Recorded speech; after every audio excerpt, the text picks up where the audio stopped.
Ndichikutambirai zvekare pano pahadzira re363 pano pandokuzivisai manews updates ezvinhu zviri kuitika munyika yedu yeZimbabwe. Kana uchiri munyowani pathis YouTube channel kusubscribe mahara wotena on the notification bell kuitira kuti pandinoramba ndichidzoka neamwe manews updates unova uchibatsirikana. Ndatilike, ndatishare, ndatisubscribe, ndatikomentei. Vadika ndine vhidhiyo revanhu vari kukomplaina nenyaya yechirwere chekorera.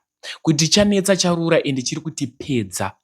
Ndichakuisirai vhidhiyo rawapedza kuona vhidhiyo chaizvo unofunga mucomment section zvinhu zviri kuitika muno muZimbabwe vachitaura place kwazviri kuitikira. So inini sekuziva kwamunozviita mhuri yeZimbabwe manews updates panapa tinoti kamabatandidza ndine chimwe futi chiri kupisa saka usaskipe this video. Ndatimuone this video. Aiwa ndaida ngokukonfirmawo kuti chirwere chekorera ichi especially panyaya dzemvura ndachema. Inini ndakaita almost 3 weeks ndiri muchipatara kuNazareth.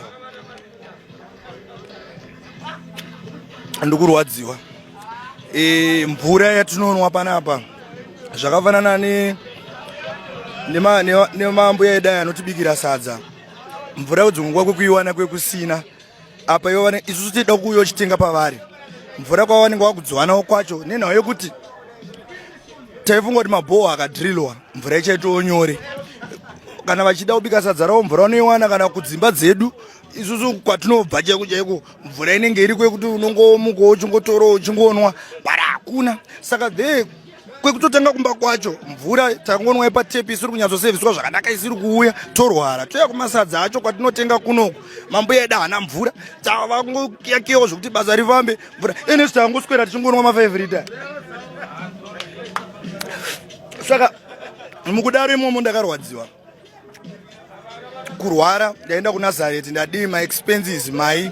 Saka tangochema ngoto dai matibatsirawo nevana vedu nechi tingobatsirwa kunyanya kumvura uku kumvura. But aiwa ndatenda hangu. Nekorera yabatwa ichavhiringidza mabhizinesi edu nekuti tichambomira tichimirira kuti outbreak iyo ipere. Asi chikumbiro chedu ndechekuti please mabhini ngaatakurwe. Because dzimwewo zvinosimudzawo zvirwere zvakasiyana siyana neidzo mvura dzedu idzi tipeiwo mvura yakakwana mumatepi medu mutishambidzikewo. Nharaunda yedu inoshambidzika mvura yakakosha. Nofunga kana pamuviri munhu anoda mvura. Saka mukatipawo mvura nekutitakurira mabhini uyezve mumabhoho edu mutitarisirewo kuti pari kucherwa bhoho apa apafambe nemapaipi emasuwa here. Because mvura sipeji yedu painosumudzana nemvura inosumudzana nezvakawanda tozondopaya panosumuka zvirwere zvakawanda. Nawe korera tingati zvangofanana nekuswera nezuro ndakatotadza kuya pabasa panapa nenhau yematoilets. Matoilets panapa hapana panharaunda nepopulation iripo. So we need the toilet to avoid kuti paitike utsanana hwakawanda. We need a toilet or maybe kana vakakwanisa kuti vatitsvagiro bhoho or kana something chinodhirilwa kuti chichinge chiri padhuze so that toilet ikanzwi rigare yakavhurwa kuti tiwane matoilets igare iri smart kana mvura iripo. I think kuti that is the solution. Next update inyaya iri kuenderana navageza. Vadika ndoti munozita zvamunofunga mucomment section pamusoro penyaya iyi apo pavanga vachinzi pakuda plani imwe. Pakuda plan B, plan A hanzi haichashandi saka pakuda plan B.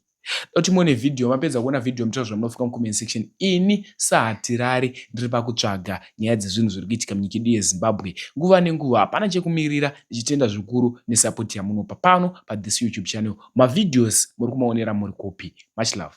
MPs atiziye zvedu kuti vachavhota sei but zvine madoubts. Choona madebts acho kwaaiswa. Ya, kokunzi pa 4 weeks ipapa panenge pachiplanwa usiku nemasikati.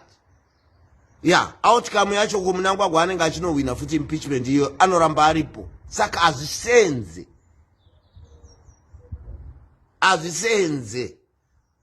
Ndo zvandinoda kuti munzwe.